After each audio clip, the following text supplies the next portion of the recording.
રાજા ભોજના સમયની આ વાત છે.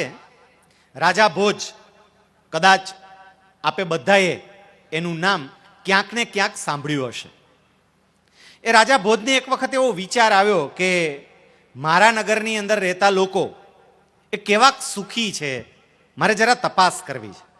આમ બહારથી બધું સાંભળવા મળે છે કે લોકો બહુ સુખી છે, સમૃદ્ધ છે, આનંદથી જીવન જીવે છે, પણ વાસ્તવિકતા કેવી છે એ મારે રૂબરૂ જઈને જોવું છે. એટલે રાજા ભોજે પોતાનો વેશ બદલ્યો અને ગુપ્ત વેશે નગરચર્યા કરવા માટે નીકળ્યા. પહેલાના રાજાઓ આવું બહુ કરતા, વેશ બદલે અને પછી નગરચર્યા કરવા માટે નીકળે, કોઈ એને ઓળખે નહીં અને ખરેખર નગરના લોકો કેટલા સુખી છે, કેવું જીવન જીવે છે એની એને ખબર પડે. રાજા ભોજ પણ આવી જ રીતે નીકળ્યા.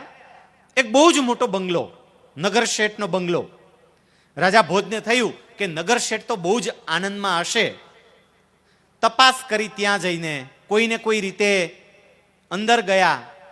ખબર પડી કે નગર શેઠને મજા નથી, આનંદ નથી આવતો. આટલી મોટી સંપત્તિ છે પણ જીવનમાં સુખ નથી. કેટલી બધી વ્યક્તિઓના આવા મોટા મોટા મકાનો, મોટી મોટી સંપત્તિ, એ બધાની પાસે રાજા ભોજ ગયા પણ કોઈને આનંદ નહોતો. છેવટે રાજા ભોજ કંટાળી અને પાછા આવતા હતા કે મારા નગરમાં જેની પાસે બંગલા હતા, જેની સમૃદ્ધિ ઉડીને આંખે વળગતી હતી, એ કોઈ લોકો સુખી નથી. એ બિચારા કંટાળીને પાછા આવતા હતા કે નગરજનો સુખી નથી. અને પાછા વળતી વખતે એમણે જોયું એક કઠિયારો એ લાકડા કાપતો હતો. નાનું એવું મકાન, ફળિયાની અંદર એ લાકડા કાપે, પણ લાકડા કાપતી વખતે એટલો આનંદમાં હતો, ગીતો ગાતો જાય ને લાકડા કાપતો જાય. એટલે બધાને એવું થયું કે આટલો બધો આ આનંદમાં કેમ હશે. એમની સાથે બીજી એક બે વ્યક્તિઓ પણ હતી. રાજાએ વ્યક્તિને એવું કહ્યું, તમે બાજુમાં રહો, મને આને મળવા દો, મને એવું લાગે છે કે આ માણસ બહુ સુખી છે. રાજા ભોજ એ કઠિયારા પાસે ગયા અને કઠિયારાને પૂછ્યું, ભાઈ કેવું જીવન જાય છે? પેલો કે બહુ જ સરસ, એકદમ આનંદમાં. રાજા ભોજ કે ભાઈ સુખી? કે ખૂબ સુખી. રાજા ભોજને એવું થયું કે આ માણસ આટલો સુખી છે, આટલો આનંદમાં છે, તો નક્કી એની પાસે સંપત્તિ બહુ હશે, પૈસા બહુ હશે. અને આના કપડા ઉપરથી, મકાન ઉપરથી દેખાતું નથી. આમ ઘણા માણસો એવા જોવા મળે, તમે જોજો, પૈસા બહુ હોય પણ પહેરવેશ ઉપરથી ખબર ના પડે, એની રહેણી કહેણી ઉપરથી ખબર ના પડે. રાજા ભોજને એવું થયું આની પાસે સંપત્તિ બહુ હશે, જરા પૂછું, તપાસ કરું. રાજા ભોજે એમને પૂછ્યું, ભાઈ તારી સંપત્તિ કેટલી? હવે સાંભળજો, વાતની સાચી શરૂઆત અહીંથી થાય છે. રાજા ભોજ પૂછે છે કે ભાઈ તારી સંપત્તિ કેટલી? અને એ વખતે પેલો કઠિયારો એવું કહે છે કે સંપત્તિમાં તો બીજું કાંઈ નથી, પણ રોજના 6 રૂપિયાની કમાણી કરું છું. રાજા ભોજ કે 6 રૂપિયાની કમાણીમાં આટલો બધો આનંદ?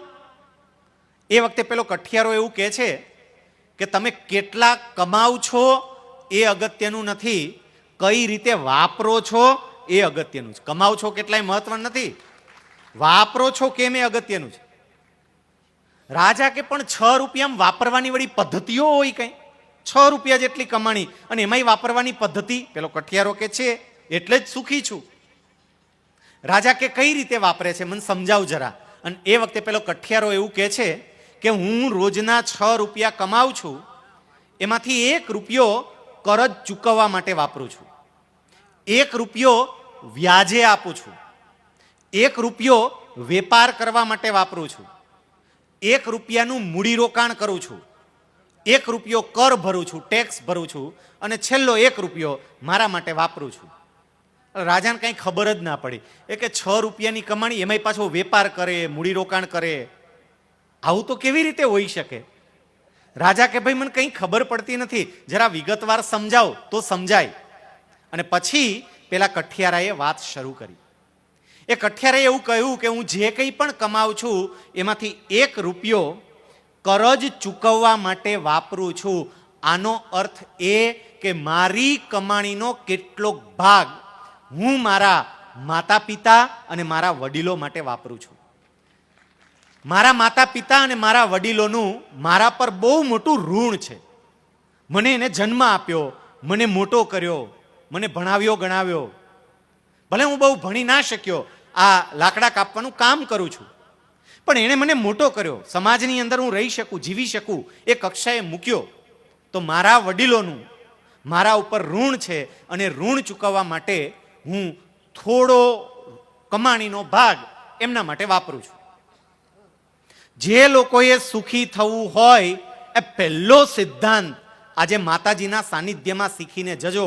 જો સુખી થવું હોય તો માતા પિતા અને વડીલોને સુખી કરતા શીખજો.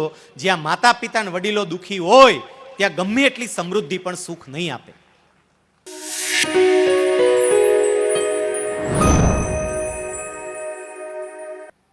ચીનમાં એક તત્વચિંતક થઈ ગયા, એમનું નામ હતું કન્ફ્યુશિયસ. અને કન્ફ્યુશિયસ એક બહુ સરસ વાત કહેતા. એવું કહેતા કે if you listen you forget. તમે સાંભળશો તો ભૂલી જશો. If you write then you remember. તમે લખશો તો તમને યાદ રહેશે. But if you do then you know. પણ તમે કરશો તો તમને અનુભવાશે. આ તત્વચિંતક એવી વાત કરે છે કે માત્ર સાંભળવાથી કોઈ ફેર ના પડે, માત્ર યાદ રાખવાથી પણ કોઈ ફેર ના પડે, પણ વ્યક્તિ વાત સાંભળીને યાદ રાખીને એને અમલમાં મૂકવાનો પ્રયત્ન કરે તો એના જીવનમાં પરિવર્તન આવે, એના જીવનમાં ફેરફાર થાય. અહીંયા હું જે કંઈ પણ વાતો કરું ને એ વાતો માત્ર સાંભળવા માટે નથી, માત્ર યાદ રાખવા માટે પણ નથી. કારણ કે સાંભળીએ ને યાદ રાખીએ એનાથી કોઈ ફેર ના પડે જ્યાં સુધી એ અમલમાં ના આવે. મોટા ભાગે આપણે કોઈ પણ કાર્યક્રમોમાં જઈએ, કથામાં જઈએ, પારાયણમાં જઈએ તો વાતો સાંભળવા જ જઈએ છીએ, પણ બહુ ઓછી એવી વ્યક્તિ હોય છે કે જે એવા ઈરાદાથી, એવા હેતુથી વાતો સાંભળવા માટે જાય કે મારે માત્ર વાતો સાંભળવી નથી, મને લાગુ પડતી હોય એવી વાત મારે અમલમાં મૂકવી છે. આપ સૌને એક વિનંતી છે કે અહીંથી જે કંઈ પણ વાતો થાય માત્ર સાંભળવાને કે યાદ રાખવાને બદલે એને અમલમાં મૂકવાનો પ્રયત્ન કરજો. અને જો એ અમલમાં મૂકાશે તો તમારી આજ અને તમારી આવતીકાલ એ બંને વચ્ચે બહુ મોટો ફેર તમને પોતાને અનુભવાશે.